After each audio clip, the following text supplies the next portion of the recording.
let us sketch the fuzzy rule evaluation together. Yeah, okay, so from here, these are the rule here.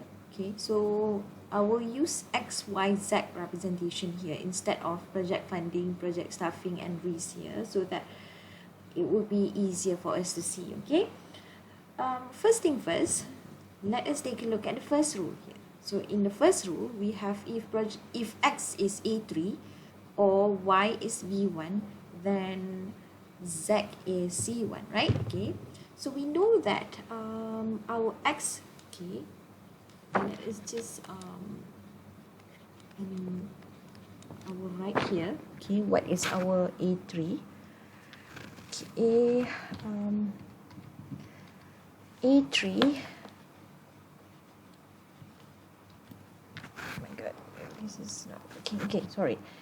A3 is equal to 0, right? And B1 is equal to 0.1. So take a look here, okay? And C1, we don't know, meaning that we are going to find C1 here, okay? So first, we have to draw our graph, okay? How are we going to draw our graph is we need to find, see, take a look at how the graph A3 is represented. So this is how graph A3 is represented. It is somewhere around here, okay? So A3 would be here. So what we have to do is we need to draw only graph A3, okay? So we are drawing only graph A3. So I will draw one bar here, okay? So this is for rule 1, okay? Rule 1, okay? So in graph A3, it would be something like this, right? A3, okay? Rule 1 is antecedent between A3 and B1, okay? Oh, okay, oh, okay. So this is for if X is A3.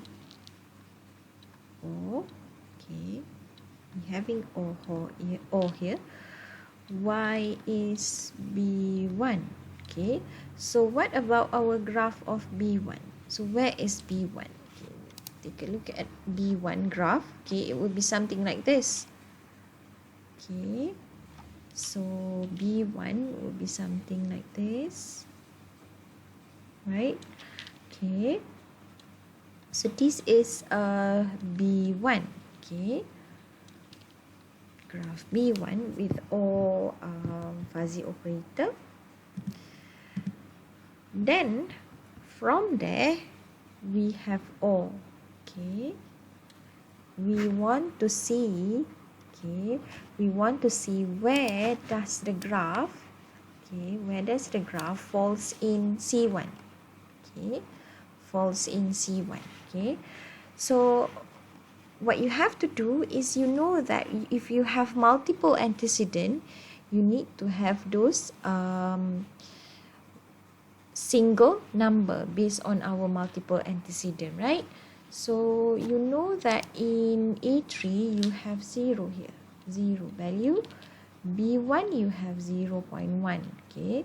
So what would be the, or if you have O, you are going to have min or max. You are going to have maximum value. So which one is the maximum value? It will be here, okay, 0.1.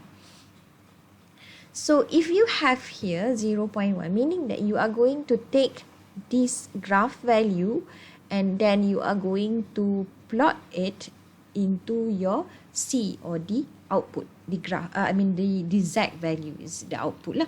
Okay, so what you have to do is you need to draw now the output graph. Okay, let us draw the Z value. So for example, we have Z something like this. Okay, this is example. You will be given output graph during your final, yeah. Let's say you have something like this. It is a C1, C2 and C3 here. Okay,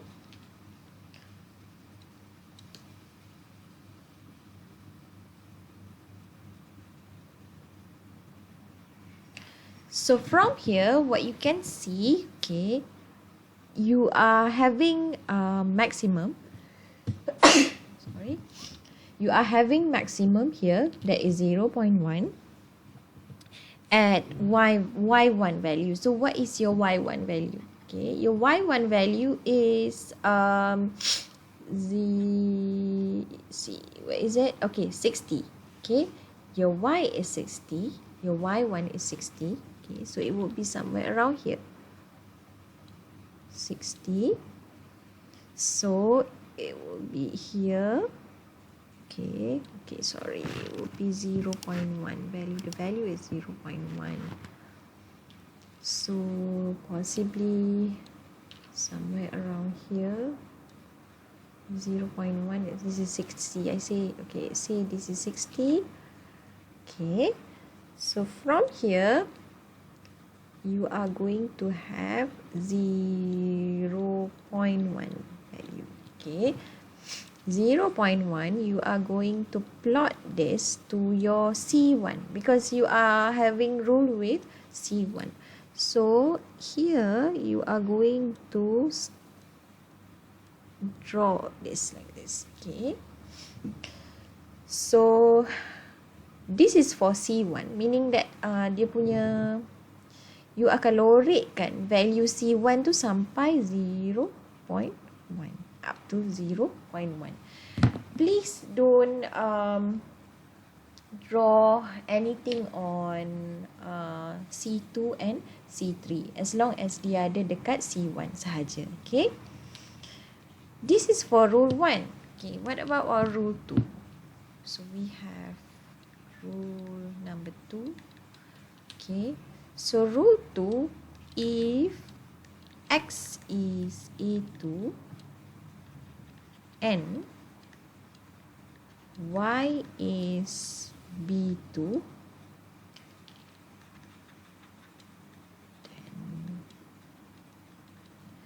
then z is C2, right? Okay, so meaning that nanti graph you tu akan plot dekat akan lorik dekat C2 sahaja. Okay, so what about our graph A2? Let us take a look how is the graph. Okay, so A2 is like this, macam ni. Okay, so this is A2, and then B2 is somewhere like this. Okay, something like this. Okay, this is B2, and our C1, C2 and C3 is like this. Okay, so from here you know that you already got the falsification values. Okay, what is your A2? A2 is 0.2, B2 is 0.7. Okay, so now you have what value here? Okay, so you know that from here A2 is 0.2 with value 30, right? Okay, something around here, it will be like this, something around here. And then your B2 is 7, your Y is 60. So 60 will be somewhere around here. Okay, 60 will be somewhere around here. Okay, so you have 0.7 value, 0.7, this one 0.2. Now you have n fuzzy operator here, right? So you have n. If you have n, you are going to use minimum value. So it will take 0.2 value here. So what you have to do is you need to extend, or you need to lorikkan value 0.2 to your C. Okay, so it will be something like this. Okay, we'll just use black color. Okay, so from here it will go up till here. Okay lah, somewhere around here, right? So this is 0.2. This is just my sketch. Okay, 0.1 ni sepatutnya di bawah lagi lah. Okay, nanti you kena sketch dengan betul lah. Okay, later on. Okay, so n, so you are having n value, so this is minimum value. Okay, so with 0.2 values. Now what about our next rule? Okay, what about our next rule? That is rule 3. Rule 3 only have single antecedent, right?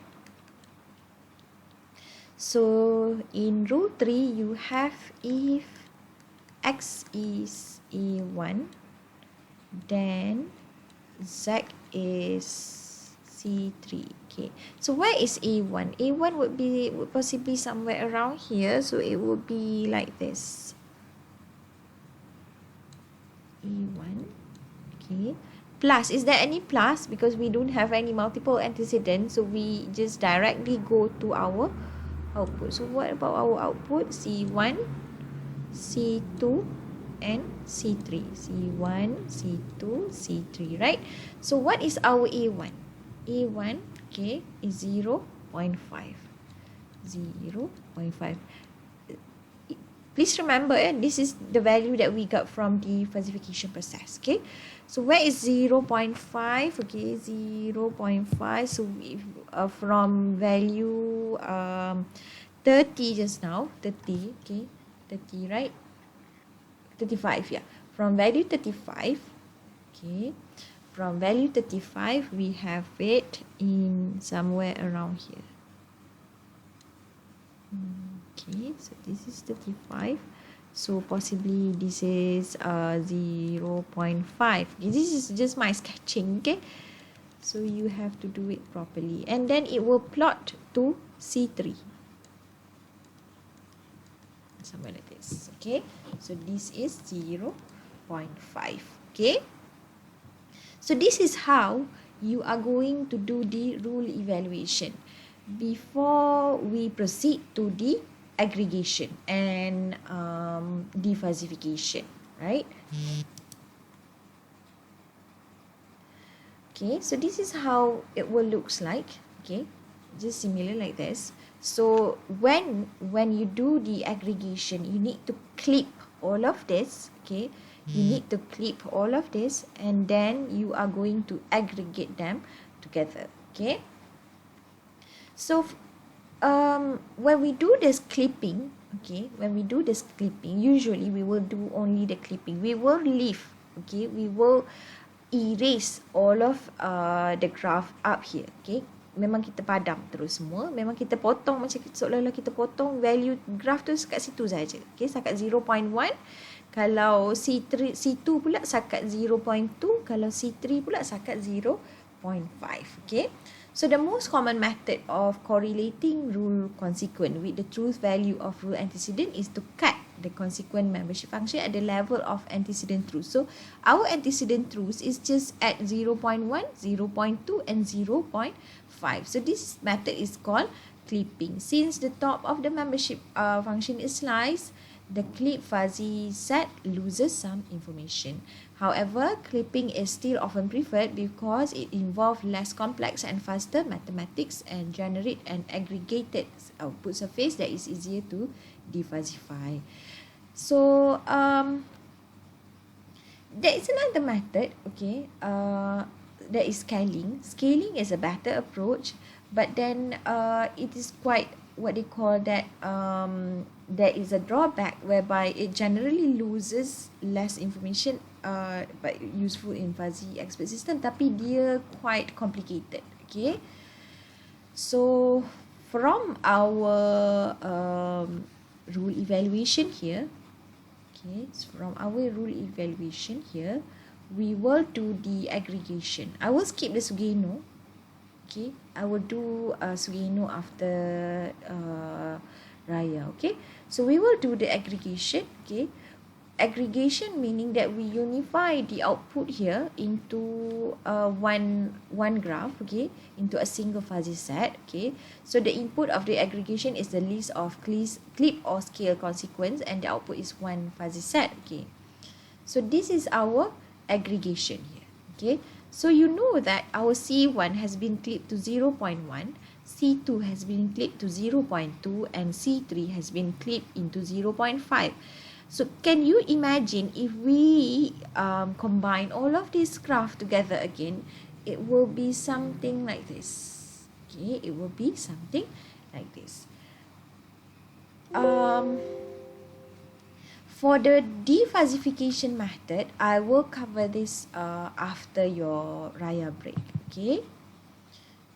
So that is how you are going to do the first three part, that is fuzzification, rule evaluation, and also aggregation. We will continue this after Raya break with defuzzification. Then only we are going to do end-to-end process together using a set of final year question. Okay.